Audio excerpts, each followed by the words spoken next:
السلام علیکم دوستو۔ طیب اردوان کے خلاف ہونے والی بغاوت کے دوران میں ترکی کی 58,000 مساجد سے سنت رسول صلی اللہ علیہ وسلم پر عمل کرتے ہوئے آدھی رات کے وقت اذانیں شروع ہو گئیں۔ عوام سے میدان میں آنے کی اپیل بھی کی جانے لگی۔ مسنون دعائیں بلند ہونے لگی اور ٹینکوں کے سامنے سینہ تانے شہری ایک ہی سرمدی نغمہ گانے لگے، یا اللہ، بسم اللہ، اللہ اکبر۔ دوستو، اس بغاوت میں سینکڑوں اعلیٰ فوجی افسر اور ان کی کمانڈ میں کام کرنے والے ہزاروں افراد شریک تھے، لیکن بہت سے عام افراد کو بغاوت کا علم نہیں تھا اور انہیں مختلف غلط بیانیاں کر کے میدان میں لایا گیا تھا۔ صدر اردوان کو گرفتار کرنے کے لیے جانے والے خصوصی کمانڈو دستے کے اکثر افراد کو صرف یہ بتایا گیا تھا کہ ایک خطرناک دہشت گرد کو گرفتار کرنے جا رہے ہیں اور اس کارروائی میں جان بھی جا سکتی ہے۔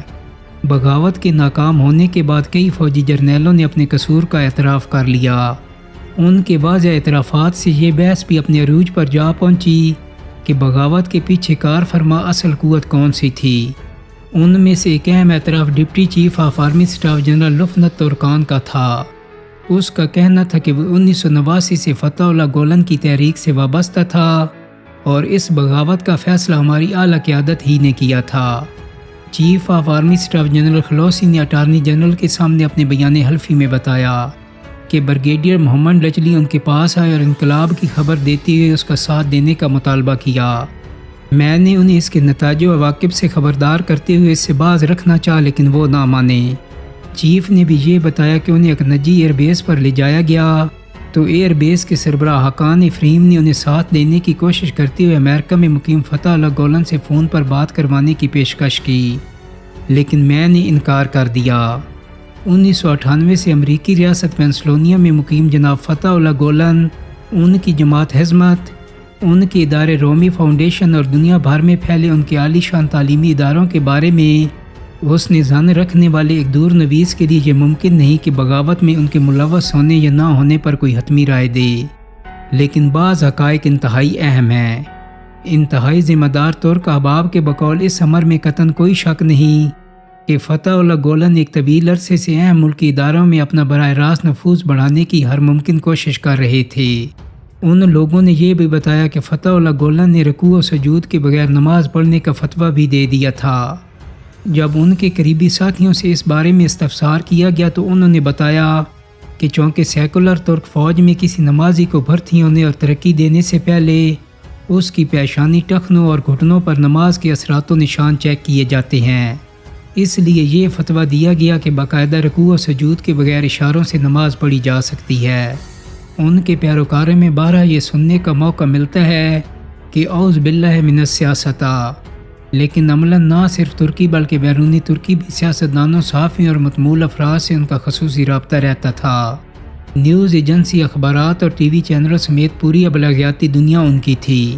فتح اللہ گولن صاحب اگرچہ معروف ترک مسلح بدیع الزمان سید نورسی کا تسلسل سمجھے جاتے ہیں، لیکن عملاً نورسی تحریک کا ان سے کوئی تعلق باقی نہیں رہا۔ نورسی تحریک کی وارث وہ دیگر 4 تنظیمیں ہیں جو اپنے اندرونی اختلافات کے باعث تقسیم ہو گئیں، لیکن ان کی تمام تر سرگرمیاں مرحوم نورسی کے لٹریچر اور افکار و نظریات کی ترویج و اشاعت کے گرد گھومتی ہیں۔ دوستو، طیب اردوان کے خلاف ترک ناکام بغاوت کے بعد فتح اللہ گولن صاحب کی شخصیت و افکار کے بارے میں جو بہت سی نئی معلومات سامنے آئی تھیں، ان میں ایک حیرت انگیز بات ان کا اپنے مریدوں کے سامنے ایک خطاب بھی تھا۔ ترک زبان میں اس خطاب کی ویڈیو عربی ترجمے کے ساتھ ترکی سے موصول ہوئی تھی۔ نسبتاً عہد جوانی کے اس خطاب میں وہ انکشاف فرماتے ہیں کہ خواب میں نہیں، عالم کشف میں انہیں رسول اکرم صلی اللہ علیہ وسلم کی زیارت ہوئی اور انہوں نے ترکی کی نگہبانی میرے سپرد کر دی۔ 15 جولائی 2016 کی ناکام فوجی بغاوت کے بعد اردوان حکومت نے آئین میں ترامیم کرتے ہوئے تختہ الٹنے والوں پر سول عدالت میں مقدمہ چلانے کی راہ ہموار کر لی، اور اس طرح استنبول کی سول عدالت میں ترکی کی تاریخ میں پہلی بار فرسٹ آرمی کے کمانڈر ان چیف، فضائیہ اور بحریہ کے سربراہ اور چیف آف جنرل اسٹاف سمیت 365 اعلیٰ فوجی افسران پر بغاوت کے الزام میں مقدمے کی کارروائی کا آغاز کیا گیا، اور طویل مقدمے کی کارروائی کے بعد 325 افسران کو سزا سنائی گئی۔ یہ اردوان حکومت کی ایک ایسی کامیابی تھی جس نے مستقبل میں فوج کی سول حکومت کے انتظامی معاملات میں مداخلت کے تمام دروازے بند کر دیے۔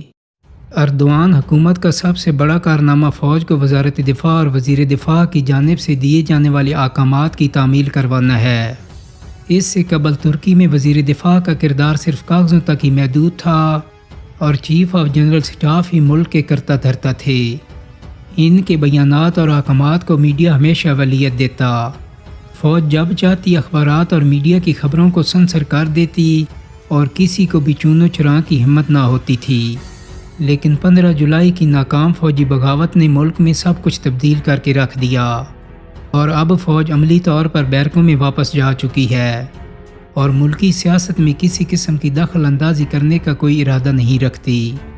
لیکن اس کا ہرگز مطلب یہ نہیں کہ فوج کی تکریم، عزت اور احترام میں کوئی کمی آئی ہے، بلکہ اس کے برعکس فوج کی تکریم اور عزت و احترام میں وقت کے ساتھ ساتھ اضافہ ہوتا جا رہا ہے، کیونکہ یہ فوج اب سیاست میں نہیں بلکہ ملکی دفاع کو مضبوط بنانے اور دفاعی صنعتی پیداوار کی جانب بھرپور توجہ مرکوز کیے ہوئے ہے۔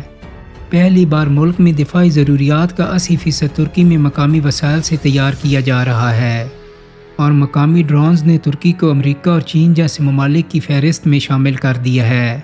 ترکی کی فوج کی تکریم اور احترام میں اضافے کا اندازہ اب ترکی میں کسی بھی شہید فوجی کے جنازے سے لگا سکتے ہیں، جس میں حکومت، عوام اور فوج کے اعلیٰ حکام بڑی تعداد میں شرکت کرتے ہیں اور فوجی شہید کی خبر کو تمام میڈیا نمایاں طور پر پیش کرتا ہے۔ دوستو، ترکی اور طیب اردوان کی کامیابی کے پیچھے ترک عوام کا ہاتھ ہے۔ اگر اس دن ترک عوام سڑکوں پر نہ نکلتے تو شاید آج ترکی کا نقشہ بہت مختلف ہوتا۔ دوستو، امید کرتا ہوں کہ میری آج کی ویڈیو آپ کو پسند آئی ہوگی۔ اگر ویڈیو اچھی لگی ہے تو اس کو لائک اور شیئر کر دیں۔ میرے چینل کو سبسکرائب کرنے کے ساتھ ساتھ بیل آئیکن کو بھی کلک کر دیں تاکہ آپ کو میری آنے والی مزید ویڈیوز کی نوٹیفیکیشن ملتے رہیں۔ بہت جلدی ایک نئی ویڈیو کے ساتھ ملاقات ہوگی۔ اپنا بہت سارا خیال رکھیے گا۔ اللہ حافظ۔